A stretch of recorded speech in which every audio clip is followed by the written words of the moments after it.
Our bond market is showing some major red flags that very few people are talking about or even understand. The 10-year Treasury yield just broke 4.2% for the first time since 2008. And the last time this happened in 2008, less than 6 months after that, these higher interest rates trickled down to the banking sector, and that was one of the triggers that caused Lehman Brothers to collapse. And that triggered a number of different dominoes which pushed us deeper into the 2008 financial crisis. Treasury bonds are loans that you give to the government. I already drew you right here. For our male followers, I drew a mustache, and for our female followers, I drew a braid. In my native language Punjabi, we call a mustache a much and a braid a gut. So you loan money to the government, and then the government pays you back with interest. Now, there's many different types of treasury bonds. You have 1-year treasury bonds all the way up to 30-year treasury bonds. And the way that it works is when people are buying treasury bonds like crazy, you have a lot of demand for treasury bonds,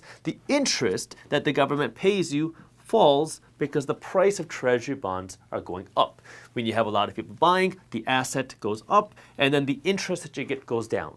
But when people aren't buying treasury bonds because maybe they're concerned about the economy, maybe they're worried about the dollar, but you have less and less people buying treasury bonds, well, now the government is going to need to incentivize you to give them money because the government always needs money. So what do? Well, then they offer a higher yield, they give a higher interest rate, although the value of the treasury bond is falling. So you can kind of think of this interest rate here as a way to incentivize investors to loan money to the government. When people aren't buying, they have to incentivize you more with a higher interest rate. And when people are buying, well, they don't need to incentivize you as much. Now, the 10-year treasury yield, the one that I was talking about a little bit earlier, is a little bit of a special treasury bond because a 10-year treasury bond is kind of an investor confidence bond. That's what people like to call it because historically it has showed how confident investors are in our economy. And now that we're seeing the yield rise on 10-year treasury bonds because the value of the bonds are falling, more and more people, investors, are getting worried about the economy. That's what this yield is showing. And this poses two issues for us. One on the national level and second on the economic level. Let me start by talking about the national level because right now our government has more debt than ever. We have something like $31 trillion worth of national debt, which is the most national debt that we've ever had. And now the interest rate that the government has to pay on this debt is very high and is continuing to grow because the Federal Reserve Bank is also working to raise interest rates and less people are buying these treasury bonds, in addition to the fact that the Federal Reserve Bank is also selling some of their treasury bonds. And so now the government is being forced to pay higher interest rates on their huge amounts of national debt. I'm not a fan of politics, which is why I try to keep these videos as unbiased as possible, but unfortunately, sometimes the politics affect our money. And I did a little bit of digging, and I looked back at 2017, back when Janet Yellen was our Federal Reserve Chairman. And back then we had about $20 trillion worth of national debt, and that was when Janet Yellen came out and said that the $20 trillion worth of national debt is unacceptable and it should be keeping people up at night because the government had all this debt, $20 trillion, that it had to pay interest on. Not the interest rate that we're paying today. It was a lower interest rate then, but because of the interest rate then and the amount of dollars that we had borrowed, the government and the people should have been worried about the amount of debt that the government had. I agree with that statement. $20 trillion worth of national debt is an absurd amount of national debt,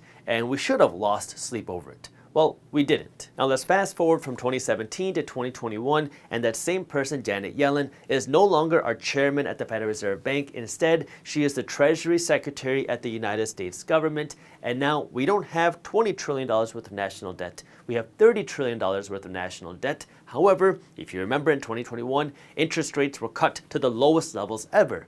So then in 2021, Janet Yellen was asked about our $30 trillion worth of national debt and if you should be worried about this $30 trillion worth of national debt because in 2017, we should have not been able to sleep at night with all the national debt that we had.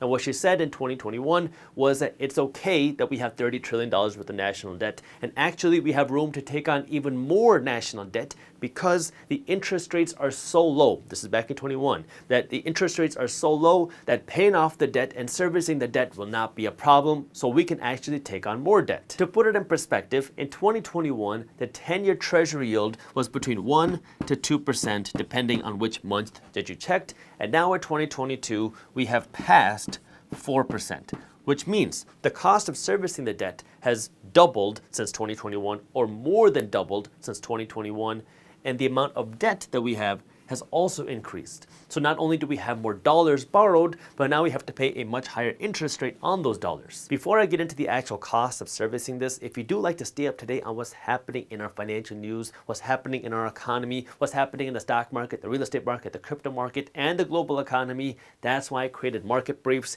It's a completely free resource that I created to help you stay up to date on what's happening in the financial markets. That way you can make better decisions with your money. That way you can be better aware of what's happening, because most of us don't really understand what's happening. So that's why my team is researching what's happening and then breaking it down as a completely free resource for you. So if you have not joined Market Briefs yet, I'll put the link to how you can join for free down in the description below. There's two things happening right now. First, when the government goes out and borrows more money, because it's borrowing more money every single day, it's going to have to pay more interest on the dollars that it borrows from here on out. And second, on the dollars that it has already borrowed, well, every year, more and more of this debt is maturing and readjusting, which means every year you're going to have more and more debt that's going to be readjusting from the lower interest rates to the higher interest rates, which means that the interest rates that the debt has to be paid on is going to be increasing every single year, which means that the payments for the government are increasing month after month after month, even if the government did not increase their national debt. Now again, how does the government generate the revenue? They generate the revenue from taxes, taxpayers with tax dollars. You go to work every single day, you get paid, and some of your money is going to go to taxes. Businesses make a profit, and a piece of that is going to go in the form of taxes. You make an investment and sell it for a profit. Some of that is going to go to the government in taxes. Well, if you look at the broader picture, our economy has been slowing. And when you have a slowing economy, profits are slowing. People lose their jobs. People don't make as much money with their investments. And so if people are making less money, that's less dollars that the government can tax. And so if the government is getting less tax dollars, but their costs are going up, because it's not like the government is cutting costs, they keep spending more and more money, well, the government is going to have to make that up somewhere. Either they're going to have to print this money, but that's going to make inflation even worse, or they're going to be forced to raise their taxes, which is a likely outcome. And if the government is forced to now raise their taxes, think about that. That means that your expenses now go up, because now you go to work, you get paid, and a bigger chunk of your income is going to have to go to taxes. And that's coming at a time where home prices are already so high, rent costs are so high, gas costs are so high, grocery costs are so high, vacation and travel costs are so high. And so it is becoming more and more difficult now for the government to figure out how they're going to service this debt. And the thing is, we haven't seen these high levels of debt stay for a long time. We've only just gone there, and now debt is continuing to rise. It takes time for the higher debt to kind of make its way through the economy. So in addition to these higher treasury yields showing that investors are getting more and more worried about the economy, it also shows that the government is going to have a tougher time servicing their debt in the coming year and years. On the economic side, higher interest rates have a cost as well. I mean, just take a look at what happened in the UK, where interest rates were rising because of the same reasons here. The central bank was raising interest rates to fight inflation, and it broke the pension system. You had these huge pension funds that were on the verge of collapse because they couldn't afford these higher interest rates, and that was ultimately until their central bank came out and they bailed out the pension funds by buying up all these bonds. There's a cost to higher interest rates. It makes buying a car more expensive. It makes buying a house more expensive. It makes having credit card debt more expensive. It makes doing business more expensive. As a result, these higher interest rates cause the price of things to come down. Higher mortgage rates cause the price of homes to come down.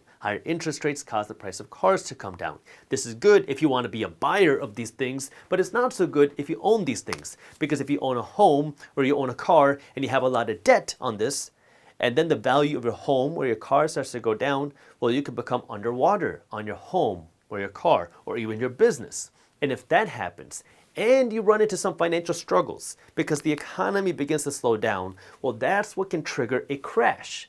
Because you can have a little correction where home prices go down or car prices go down or stock prices go down, which is not a big deal.